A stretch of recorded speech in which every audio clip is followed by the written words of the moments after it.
और इसलिए मैं कहना चाहता हूं, आज सारा देश इनकी गुंडागर्दी देख रहा है, इनकी गुंडागर्दी देख रहा है। ये लोकतंत्र को अपमानित करने का पाप कर रहे हैं, अपराध कर रहे हैं। ये सदन दादागिरी से नहीं चलेगा। माननीय सभापति महोदय, वो राइट्स जो दिए गए हैं उन हकूक को, बुनियादी हकूक को छीन ले रहे हैं और इससे आपका मंशा क्या है?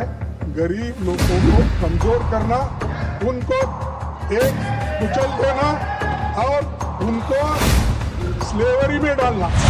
ये हमारा जवाब सुनेंगे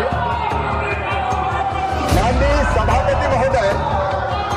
अपनी बात कह के आरोप लगा के भाग जाना, ये भी बापू के सपनों की, आदर्शों की हत्या करना है। ये बापू के आदर्शों की हत्या है। आज अपने आत्मसाक्षी से बोलो, आपको बोलना होगा क्योंकि जो गलत कानून है, अगर आप लोग तरफदारी नहीं करेंगे, आप अगर उसको मजबूत नहीं करेंगे, फिर कैसा गरीब जिए? इसलिए हमारे प्रधानमंत्री श्रीमान नरेंद्र मोदी जी, जिनको मैं 35 सालों से जानता हूं, उनके दो आदर्श, एक राष्ट्र प्रथम और दूसरा सेवा, दीनों की सेवा, दुखियों की सेवा, गरीबों की सेवा, दलितों की सेवा, आदिवासियों की सेवा, माता बहन और बेटियों की सेवा, किसानों की सेवा और नौजवानों को साथ। ये मनरेगा की बात कर रहे हैं। कंपैशन दिखाया, करुणा ये दिखाया, लेकिन ऐसा इंसान, ऐसा मंत्री जो करुणा में और गरीबों के लिए करुणा दिखाते हैं, वो इस मनरेगा को बर्बाद कर सकते हैं। आज का कोई ना कोई मजबूरी है, वो आप बाहर नहीं निकाल रहे। माननीय सभापति महोदय, मैंने बड़े ध्यान से प्रतिपक्ष के सभी सदस्यों की बात सुनी और मैं उम्मीद करता था कि ये हमारा जवाब सुनेंगे। माननीय सभापति महोदय, अपनी बात कह के आरोप लगा के भाग जाना, ये भी बापू के सपनों की, आदर्शों की हत्या करना है। ये बापू के आदर्शों की हत्या करना है। जवाब न देने देना, ये भी हिंसा है। माननीय सभापति महोदय, मैं तो उम्मीद करता था कि खड़गे साहब आज थोड़ी गंभीरता से बोलेंगे। अभी वो कह रहे थे कि मिलकर चले, मिलकर चले, इनसे मिलकर कौन चलेगा? सभापति महोदय, ये कांग्रेस जिसके साथ जाती है वही डूब जाता है। हम तो डूबे हैं।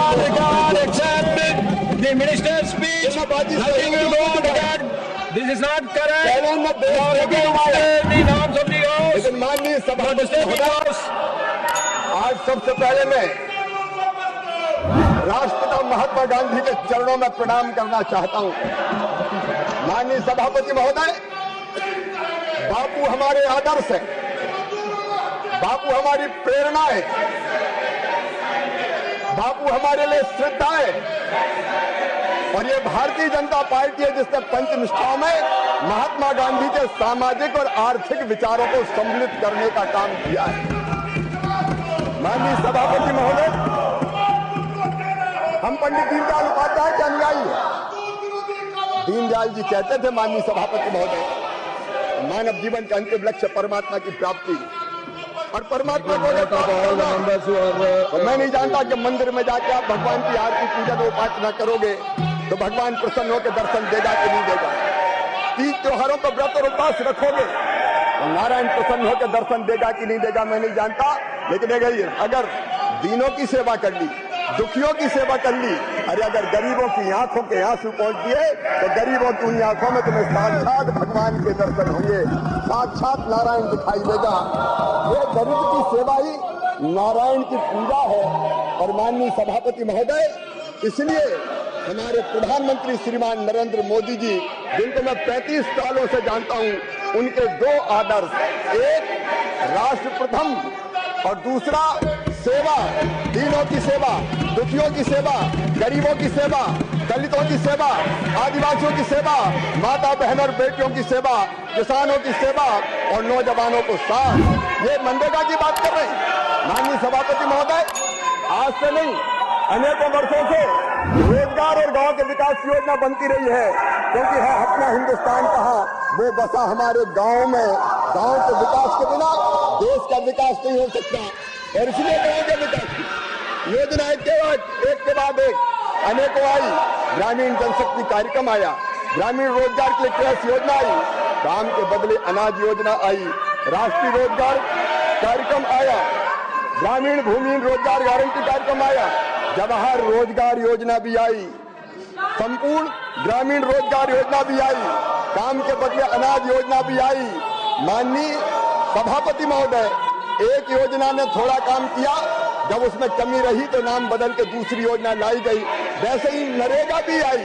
पहले इन्होंने महात्मा गांधी के नाम पर नरेगा का नाम नहीं किया, लेकिन जब 2009 में चुनाव आए और वोटों का सवाल आया, तब महात्मा गांधी का नाम जोड़ने का काम इन्होंने किया। ये तो चुनाव के लिए महात्मा गांधी का इस्तेमाल करते। माननीय सभापति महोदय ये बात कर रहे थे बापू की, गांधी जी के आदर्शों की हत्या अगर किसी ने की तो कांग्रेस ने की। माननीय सभापति महोदय, महात्मा गांधी ने 1948 जनवरी में यह कहा था कि आजादी प्राप्त हो गई, कांग्रेस का जो काम था वो पूरा हो गया, अब कांग्रेस भंग कर दो, लोक सेवक संघ बना दो। लेकिन आजादी के आंदोलन की विरासत का चुनावी लाभ लेने के लिए पंडित जवाहरलाल नेहरू ने कांग्रेस समाप्त नहीं की, और इनने बापू के आदर्श की हत्या तब पहली बार की। माननीय सभापति महोदय, बापू के आदर्शों की हत्या ये सदैव करते रहे हैं। इनने देश को बांट के बापू की हत्या की। कितनी बार बापू के विचारों की हत्या करेंगे? माननीय सभापति महोदय, आपातकाल लगा के बापू के सपनों की इन्होंने हत्या की, आदर्शों की हत्या की, घपलों और घोटालों का देश बना दिया हिंदुस्तान को। इनने फिर बापू को मारा। कितनी बार बापू को मारेंगे? माननीय सभापति महोदय, मैं आपसे निवेदन करना चाहता हूँ, ये मनरेगा की बात खड़गे साहब आप कर रहे थे, अगर हिम्मत है तो सुनो। मैं आपको बताना चाहता हूँ, मनरेगा को भी अगर ठीक से लागू करने का काम किया तो हमारे प्रधानमंत्री श्रीमान नरेंद्र मोदी जी ने किया। मैं आंकड़ों के साथ आपको बताना चाहता हूँ, खड़गे साहब, हिम्मत है तो सुन लेना, हिम्मत है तो सुन लेना, हिम्मत है तो सुन लेना। आपके समय, यूपीए के समय जो मनरेगा थी उसमें कुल सृजित श्रम दिवस थे 1660 और मोदी जी ने तो 3260। माननीय सभापति महोदय, रिलीज की गई राशि की बात कर रहे थे, गरीबों की बात करने का तो हक ही नहीं है कांग्रेस को। आपने मनरेगा के नाम पे भी ठगा। रिलीज की गई केंद्रीय निधि यूपीए की सरकार ने की 2,13,220 करोड़ 39 लाख रुपए, और मोदी जी की सरकार ने की 8,53,810 करोड़ रुपया। माननीय सभापति महोदय, पूर्ण किए गए काम खड़गे साहब आपकी सरकार ने किए केवल 153 लाख, और मोदी सरकार ने किए 862 लाख। माननीय सभापति महोदय, मैं आपके सामने यह पूरा विवरण रखना चाहता हूं। जो राज्यों की बात कर रहे हैं, मैं कहना चाहता हूं, इसको भी मैं कांग्रेस के अध्यक्ष खड़गे जी से कहना चाहता हूं, एक बार ढंग से सुन लेना। अलग अलग राज्यों को आपने कितनी राशि दी और हमने कितनी राशि दी। आंध्र प्रदेश को यूपीए के समय मिली 26,260 करोड़, लेकिन मोदी सरकार ने दी 75,634 करोड़। अरुणाचल प्रदेश आपने दी 393 करोड़, मोदी जी की सरकार ने दिए 3,747 करोड़। आसाम को आपने दिए 4,668 करोड़, नरेंद्र मोदी जी की सरकार ने दिए 19,035 करोड़। बिहार को आपकी सरकार ने दिए 9,649 करोड़, मोदी जी की सरकार ने दिए 51,502 करोड़। छत्तीसगढ़ आपने दिए 11,155 करोड़, मोदी जी की सरकार ने दिए 33,016 करोड़। और माननीय अध्यक्ष महोदय, बड़ी बात कर रहे थे, मैं तमिलनाडु और बंगाल की तरफ आता हूं। तमिलनाडु को माननीय सभापति महोदय यूपीए की सरकार ने दिए 16,549 करोड़ डायरेक्ट साहब, और हमने हमने दिए 84,898 करोड़। माननीय सभापति महोदय, पश्चिम बंगाल आपने दिए केवल 14,985 करोड़। मोदी जी की सरकार ने दिए 54,415 करोड़ रुपया। जब पश्चिम बंगाल ने निधियों का दुरुपयोग किया, पैसा भ्रष्टाचार की बलि चढ़ा दिया, बड़े काम छोटे छोटे कामों में बांट दिए, ठेकेदारों को उपकृत किया गया, तब जांच करके कार्रवाई करने का और पैसा रोकने का काम किया। आपने ना तो पूरा पैसा दिया, और माननीय अध्यक्ष महोदय, ये मजदूरी दर की बात कर रहे थे अभी खड़गे साहब। खड़गे जी, कम से कम आप ही सुन लो। आप आंकड़े बता रहे थे मुझे 2021 के 2021 में कोविड था, कोविड, और क्या हमें गर्व है, हमने 1,11,170 करोड़ रुपया खर्च करके गरीबों मजदूरों को रोजगार देने का काम किया। लेकिन आपने क्या किया खड़गे साहब? आपने योजना शुरू करने के बाद पहले 2008-9 में 30,000 करोड़ दिए, बाद में 29,000 करोड़ दिए। This is the way you are educated. Nothing will go on record. No. 13-14 में 30,000 करोड़ रुपया कर दी। राशि घटाने का पाप यूपीए की सरकार ने किया। What you are doing? That is, you don't have any interest in democracy. Modi ji की सरकार ने, माननीय सभापति महोदय, मोदी जी की सरकार ने लगातार ये राशि बढ़ाने का काम किया। और इसलिए मैं कहना चाहता हूँ, आज सारा देश इनकी गुंडागर्दी देख रहा है, इनकी गुंडागर्दी देख रहा है। ये लोकतंत्र को अपमानित करने का पाप कर रहे हैं, अपराध कर रहे हैं। ये सदन दादागिरी से नहीं चलेगा। माननीय सभापति महोदय, मजदूरी दर की बात कर रहे हैं। यूपीए के समय मजदूरी थी औसतन केवल 100 से लेकर 150 रुपया, और मोदी जी की सरकार ने बढ़ा दी 294 रुपया। माननीय सभापति महोदय, मैं बड़ी विनम्रता के साथ निवेदन करना चाहता हूं, नरेंद्र मोदी जी का सपना और संकल्प है विकसित भारत के निर्माण का, और विकसित भारत के निर्माण के लिए विकसित गांव बनाना। Why they are going there? Why they are going there? Why ask them to come from your place? 25 दिन का No. और उसके साथ साथ Why they are going that side? Why they are going that side? संकल्प हमने You allow them to go that side? विकसित गांव बनेंगे। No, nothing. I'm not going to hear you. Hold on. No. और माननीय अध्यक्ष महोदय, Why they are going that side? Why they are going that side? No. Why they are going that side? No. प्रावधान किया है, रोजगार भी मिलेंगे, गांव का विकास भी होगा, देश भी आगे बढ़ेगा। और इसलिए माननीय अध्यक्ष महोदय, ये विधेयक अत्यंत आवश्यक था, और मुझे गर्व है इसको प्रस्तुत करने का मुझे अवसर मिला है। बहुत बहुत धन्यवाद। राइट टू इंफॉर्मेशन, हमारा राइट टू इंफॉर्मेशन ये एक हक है, ये राइट है। राइट टू इंफॉर्मेशन हमने दिया था, राइट टू एजुकेशन हमने दिया था, ये सब राइट्स है। और फॉरेस्ट राइट्स एक्ट हमने दिया था, उसी के साथ फूड सिक्योरिटी एक्ट हमने दिया था, लैंड एक्विजिशन एक्ट हमने दिया था, और अरे नया लैंड एक्विजिशन एक्ट था, और इसमें मनरेगा ये प्रमुख एक्ट है। और मनरेगा ये प्रमुख एक्ट रहने से ये तो 11 साल में कोई ऐसा कानून आप नहीं बना सके।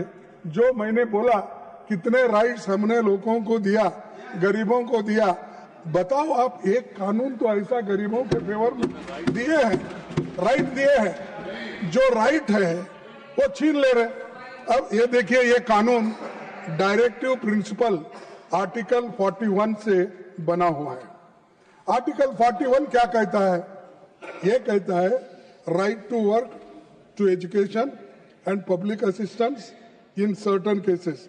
The state shall, within the limits of its economic capacity and development, make a effective provision for securing the right to work, to education and public assistance in case of unemployment, old age, sickness, disablement, and in other cases of undeserved want.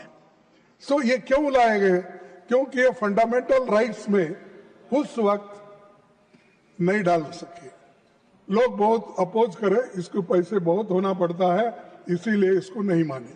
तब doctor बाबा साहब अम्बेडकर ने ये सोचा और अपने दूसरे constituent assembly के member से भी ये बातचीत की, कम से कम ये डायरेक्टिव प्रिंसिपल्स में अगर आप डालें और डायरेक्टिव प्रिंसिपल्स के तहत वो कानून बना सके हर स्टेट में वेलफेयर के लिए, तो उन्होंने ये डायरेक्टिव प्रिंसिपल का चैप्टर ऐड किया गया उस वक्त और इसको सर्वसम्मति से लिया गया। ऑन बेस्ड ऑन दिस ये नरेगा स्कीम लाया गया गरीबों के पेट भरने के लिए, जो गरीब काम नहीं कर सकता था और जिस वक्त हार्वेस्ट सीजन होने के बाद लोगों को काम नहीं मिलता था, तब बड़े बड़े जमींदार लोग और अमीर लोग क्या करते थे, गरीबों को अपने घर में कम दाम में इनको काम करवा लेते थे। तब उनको पेट भर खाना भी नहीं मिलता था, काम भी नहीं मिलता था, उनका अश्योर्ड जॉब नहीं है। तब उन्होंने ये यूपीए सरकार ने ये सोचा, मनमोहन सिंह जी ने ये सोचा, सोनिया गांधी जी ने ये सोचा, सोचने के बाद ये बिल आया और ये एक्ट बना। इसका सारे दुनिया में अप्रिसिएशन हुआ। एक ही जगह नहीं, मैं बताता हूं आगे कैसा हुआ, कहां हुआ। तो इसी के साथ sir, duty of the state to raise the level of nutrition, यानी फूड सिक्योरिटी के लिए बोल रहा हूं, ये आर्टिकल 47 है। तो ऐसे सब आर्टिकल्स जो डायरेक्टिव प्रिंसिपल्स में है उसके आधार पर हम बना रहे हैं।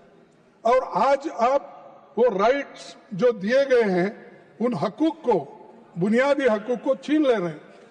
और इससे आपका मंशा क्या है, गरीब लोगों को कमजोर करना, उनको एक कुचल देना और उनको स्लेवरी में डालना। जैसा वो हजारों सालों से एक गुलामी में थे, उसी तरीके से फिर से उनको गुलामी में डालने का काम इससे हो रहा है। सर, मैं इसलिए कहना चाहता हूं, ये चौहान साहब बैठे हैं, ये तो हमेशा गरीबी की बात करते थे और करते आए हैं, अभी भी करते होंगे, क्योंकि जरा वहां से मध्य प्रदेश से यहाँ आना जरा दूर तो हो गया, लेकिन उनके विचार भी दूर हो गए गरीबों से। तो क्योंकि ये बात मैं बोल रहा हूँ, उनके दिल में भी होगा, ये गरीबों के लिए मनरेगा अच्छा कानून है, मैं जो ला रहा हूँ ये ठीक नहीं है। अपने आत्मसाक्षी से बोलो, आपको बोलना होगा, क्योंकि जो गलत कानून है, अगर आप लोग तरफदारी नहीं करेंगे, आप अगर उसको मजबूत नहीं करेंगे, फिर कैसा गरीब जिएगा। तो मैं आपसे निवेदन करूंगा कि इसको और मजबूत करने की कोशिश करो, इसको वीक करने का, कमजोर करने का आपके हाथ से नहीं होना, क्योंकि आप हमेशा कमजोर लोगों की बात करते हैं, महिला की बात करते हो, कौन सा लाडली बहना, कौन से स्त्रियों के, हाँ बोल के, और मामा चाचा क्या क्या के नाम उनको मिले उस वक्त, ये सब क्यों मिले? कम से कम लोग, हाँ मामा मामी, ये सभी लोग काम करने के लिए इनके एक प्रेम से वो लोग कहते थे। और इन्हों भी इतना, यानी इनका विशाल हृदय है कि इन्हों, एक बार मैं देखा टीवी में कि एक किसी को पेशाब कुछ उसके मुंह में डाले थे शायद, हाँ ट्राइबल आदि, उसको घर बुलाए, टेबल पे, सॉरी कुर्सी पे बिठाए, टावेल से उसके पैर पूछे, पानी डाले, सब कुछ करे, और पानी पीने का एक बाकी था, लेकिन उन्होंने वो नहीं किया उतना समझा के। तो उसलिए उन्होंने अपना कंपैशन दिखाया, करुणा ये दिखाया। लेकिन ऐसा इंसान, ऐसा मंत्री जो करुणा में और गरीबों के लिए करुणा दिखाते हैं, वो इस मनरेगा को बर्बाद कर सकते हैं। आपका कोई ना कोई मजबूरी है, वो आप बाहर नहीं निकाल रहे, नहीं तो सर वो हमेशा हंसते रहते हैं और सबके साथ हंसते मिलते हैं। लेकिन अब यहाँ आने के बाद इतना दुखी हो गए, इतना परेशान हो गए, क्योंकि पूरा दिल्ली में आने के बाद एक तो पोल्यूशन है ही है, लेकिन शायद आपके सरकार में बहुत बड़ा पोल्यूशन है। दोस्तों, अपनी वीडियो का यहीं पर समापन होता है। आप लोगों को यह वीडियो कैसा लगा हमें कमेंट करके बता सकते हैं। और हाँ, वीडियो को ज़्यादा से ज़्यादा लाइक, शेयर, बस चैनल को सब्सक्राइब करते रहें मित्रों। अपने दोस्तों को ज़्यादा से ज़्यादा वीडियो शेयर करें ताकि सभी लोगों तक इन धूर्तों की चालाकी है, धूर्तता है, वो सबको पता चले और पूरे देश में उजागर हो। इन भाजपाई गुंडों को इस देश से भगाना है साथियों। अगर जो देश बचाना है तो भाजपाई गुंडों को और इन चाटुकारों को पहचानना होगा, क्योंकि साथियों इन लोगों के बस दिमाग में गोबर भरा रहता, बस वही पूजा पाठ, बस वही हर एक चीज, बस इनको बाकी किसी चीज से कोई मतलब नहीं। इनका पेट भरता रहे, जनता रोज डेली मरती रहे। तो साथियों अभी के लिए इतना ही, मिलूंगा नेक्स्ट वीडियो में।